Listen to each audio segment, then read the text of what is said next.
Ganito pala kayaman ang pamilya ni Bianca de Vera na solo niyang mamanahin.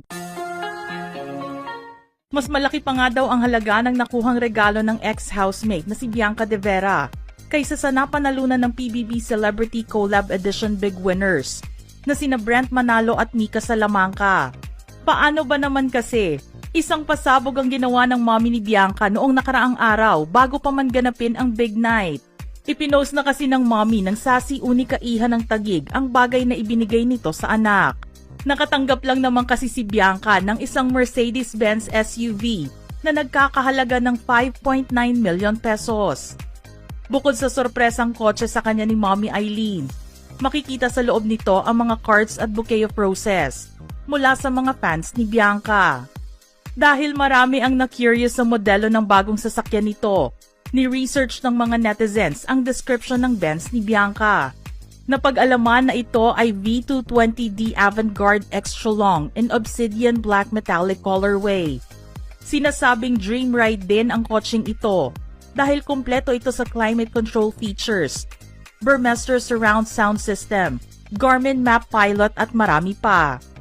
Ang partikular na modelong ito ay isang premium van na kilala sa pagiging spacious at pagkakaroon ng upscale features.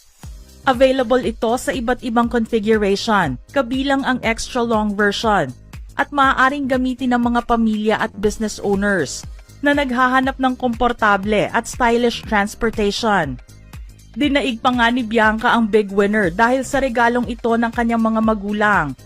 Napaisip tuloy ang ilang mga netizens na sobrang yaman pala ng pamilya ni Bianca dahil nagawa siyang bigyan ng milyones na sasakyan. Sa mga impormasyon na nagkalat na rin sa internet, lumalabas na si Mommy Eileen ay isang importer at may connection sa fashion industry. Ang ama naman niyang si Daddy Mon ay may malaking negosyo na may kinalaman sa life safety systems industry at isang professional rallycross driver. Matagal nang nasa industriya ng racing si Daddy Mon. Nagsimula siyang makipag-compete sa edad na 19 at umangat lang unti-unti ang kanyang pangalan matapos na manalo sa national level noong siya ay 25. Nakilala rin siya bilang head driver ng Petron Blaze Racing Team. Champion racer din siya na nakakuha ng first place at nag-champion sa Class 3 and 4 sa ginanap na Playground PH Invitational Dirt Trial Series noong April 2024. Ginawaran din siya ng ilang parangal sa racing tulad ng 2018 Automobile Association of the Philippines Driver of the Year at 2018 Golden Wheel Rally Cross Driver of the Year. May kaugnayan din si Daddy Mon sa Isuzu